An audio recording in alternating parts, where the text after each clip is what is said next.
भगवान ने जब पधरावी विराजमान करे ત્યારે કયો શ્લોક બોલ્યો છે આહવાન તંત્ર તો બધા યાર સમૂહમાં બોલવાનું છે ખબર પડશે કે કરના બોલે છે બરાબર ઉત્તિષ્ઠ સહજાનંદ શ્રી હરે પુરુષોત્તમ ધુનાતીતાક્ષર બ્રહ્મ ઉત્તિષ્ઠ કૃપયાતુર आगम्यतामि पूजार्थम् आगम्यतां सदात्मतः सान्निध्यात् दर्शनादिभ्याः सौभाग्यं वर्तते मम। હવે આપણે આપણી પૂજામાં આપણા ઈષ્ટ દેવતા એકાંતિક ભક્તો ભક્તોને આહવાન સ્થાપન કરીશું તો દરેકે ડાબા હાથમાં ચોખા રાખવાના છે ચોખા રાખજો બધા અને હું અહીંથી નામ બોલીશ તમારે દરેકે નામને અંદર શું બોલવાનું છે आवाहयामी स्थाप्यामी कहता भगवान ने आपने आमंत्रित करिए छे जे बोलशे ने आवाहयामी स्थाप्यामी एनी पूजा में भगवान आवशे जे नहीं बोले तो भगवान ने बोलवा में लोभी शुभ कर हो जाए बराबर है आमंत्रण में लोभ कर भगवान के देव क्या थी तो बताए શું બોલવાનું છે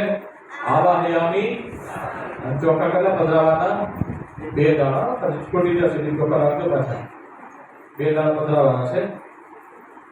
ऐसी जन्ना में शुरुआत है उनके बता बोल जो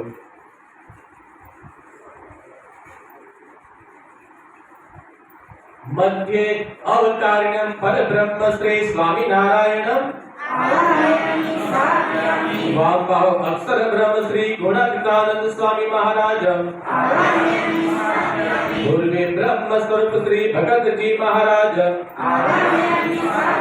दक्षिणे ब्रह्म स्वरूप श्री शास्त्री जी महाराजं पश्चिमे ब्रह्म स्वरूप श्री योगी जी महाराजं उत्तरे ब्रह्म स्वरूप श्री प्रमुख स्वामी महाराजं भक्त प्रकट ब्रह्म स्वरूप श्री महंत स्वामी महाराजं पूर्वे श्री रामानंद मुक्तानंदं च अग्नो श्री गोपालानंद नित्यानंदं च दक्षिणे श्री निष्कुलानंद रूपानंदं च नैऋत्य श्री ब्रह्मानंद प्रेमानंदं च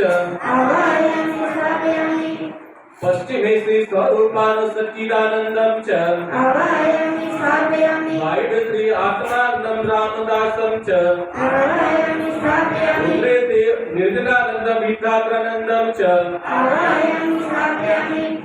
ईशान्य श्री वासुदेवं मुकुंदानंदं च